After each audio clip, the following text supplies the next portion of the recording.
Yang balik lagi di propaganda program sepak bola untuk Anda. Mantap. Kak, kalau di segmen kedua ini kita bakal ngebahas soal perjalanannya Paraguay di Copa America. Jadi pada 24 Juli 2011, Estadio Monumental Antonio Vespucio Liberty. Wah, panjang banget. Jadi nama stadionnya kenapa gak Stadion Gelora Bang Dadar Sada?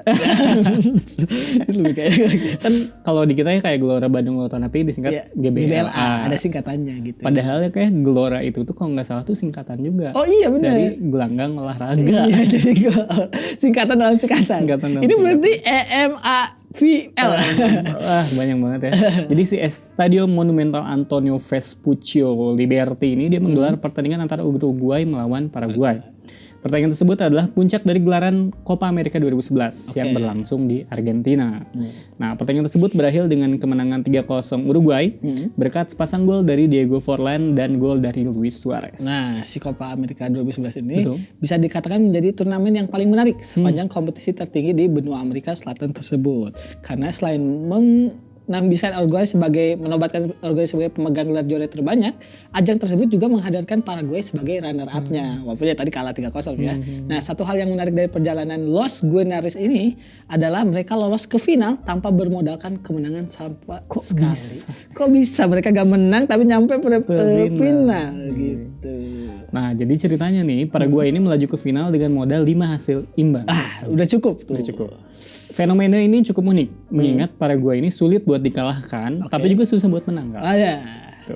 Alih-alih melangkah ke final dengan cara yang mudah, Paraguay ini memilih langkah ke final lewat jalur yang membuat supporternya begitu tegang. Ini misalnya dari Jatinangor ke Soreang. Wow. Alih-alih lewat tol Soroja, dia lewat Kopo. Dia memilih tantangan.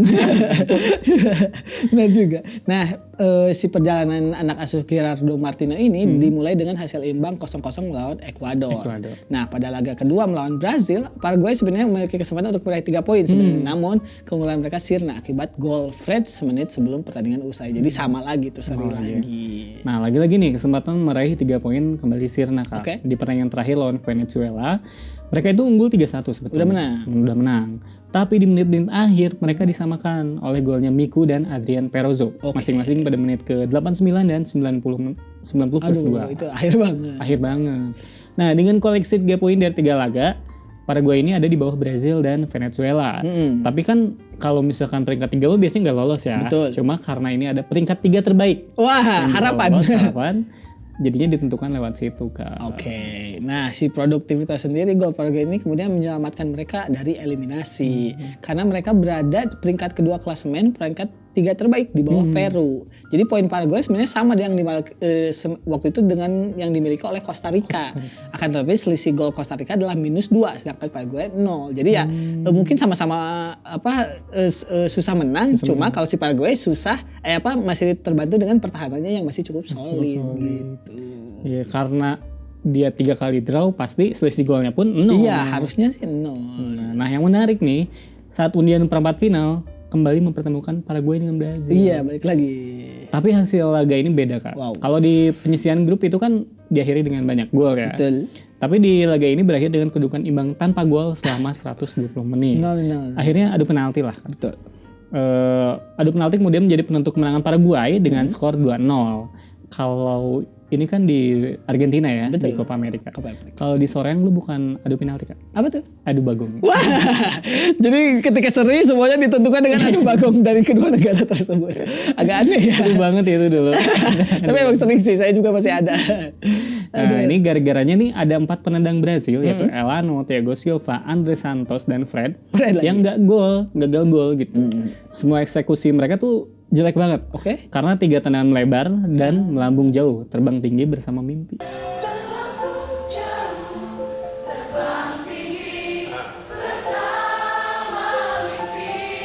Wah, jadi lagu. Itu di atas gawang. Iya. Bahkan kipernya juga gak effort sebetulnya. Kocak. Nah, si reuni juga terjadi di laga semifinal. Waktu itu si Uruguay berjumpa lagi dengan Venezuela yang ke semifinal setelah mengalahkan Chile. Nah, lagi-lagi adu penalti menjadi penentu hasil akhir pertandingan setelah skor selama 120 menit berakhir dengan imbang tanpa gol. Emang kayaknya minim gol gitu di gelaran Copa. Defend aja mulu ya, kayak kebayangnya. Gak ada striker yang tajam juga. Waktu itu dalam adu tos-tosan atau penalti, semua penendang Paraguay menjalankan tugasnya dengan baik. Sedangkan tendangan Lucena dari pihak Venezuela berhasil diblok oleh Justo Villar. Justo lagi. Iya, dan bukan Justo Poten yang tadi ya, ini Justo Villar. Skornya akhirnya adalah 5-3. Jadi ya lolos kembali dengan adu penalti. Adu penalti. Nah, Paraguay pun akhirnya bertemu dengan Uruguay pada babak final. Sayangnya keberuntungan mereka berhenti sampai di sini, Kak. Betul. Dengan duet Luis Suarez dan Diego Forlan, Uruguay ini berhasil mengacak-acak pertahanan Paraguay. Lini belakang Paraguay yang sepanjang fase gugur tampil cukup solid, sekarang tuh udah nggak berdaya lah. Udah capek kayaknya, udah akumulasi nih. Karena ini kelelahan, Kak, permainan Paraguay faktornya. ini karena mereka selalu main 120 menit Benar juga. di perempat final dan semifinal itu. Jadi Paraguay ini tercatat main di 510 menit, Kak, buat sampai ke final. Selain itu Paraguay juga tidak didampingi oleh pelatihnya, yaitu Gerardo Martino pada laga final karena dihukum tidak boleh mendampingi timnya di pinggir lapangan. Waduh, kesian juga. Nah, laga final tersebut menjadi terakhir kali Tata, panggilan akrab Martino yang menangani Paraguay tadi. Ia kemudian tidak memperpanjang kontraknya dan kembali ke Argentina untuk melatih klub Newell's Old Boys. Nah, 2 tahun setelah itu ia diangkat menjadi pelatih baru Barcelona menggantikan Tito Vilanova yang waktu itu meninggal dunia. Saya jadi ingat teman saya, dia namanya Tata, nama panjang belakangnya N. Tatan dong. Tatangkalan. Waduh, kenapa jadi pohon? Nah, meski gagal jadi juara, namun kesuksesan melangkah ke final Copa America 2011 menunjukkan sepak bola Paraguay mengalami kemajuan. Mengalahkan unggulan juga kan? Mengalahkan unggulan, karena setahun sebelumnya mereka untuk pertama kalinya berhasil ke perempat final Piala Dunia di Afrika Selatan. Keren. Selain itu, final 2011 menjadi final pertama Paraguay di Copa America sejak 1979. Wah, penantian panjang ya. Nah, Panjang banget. pada turnamen Copa America 2019, Paraguay kembali lolos ke babak gugur dengan modal 0 kemenangan lagi. Nah, sayangnya langkah mereka langsung terhenti oleh Brasil yang mengalahkan mereka melalui drama adu penalti lagi. Jadi ya emang kayaknya spesialis seri deh si Paraguay ini. Asli ya. Tapi ya, Kak, lewat sepak bola nih ya, saya tuh jadi belajar kayak geografi gitu di dunia. Karena dulu saya taunya Paraguay itu ya kakaknya Uruguay gitu.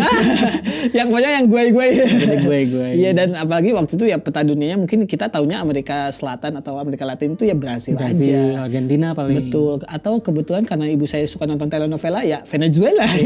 Benar. Ya itu tadi bahasan kita soal Paraguay di Copa America. Jangan kemana-mana, tetap di Propaganda, program sepak bola Untuk Anda. mantap.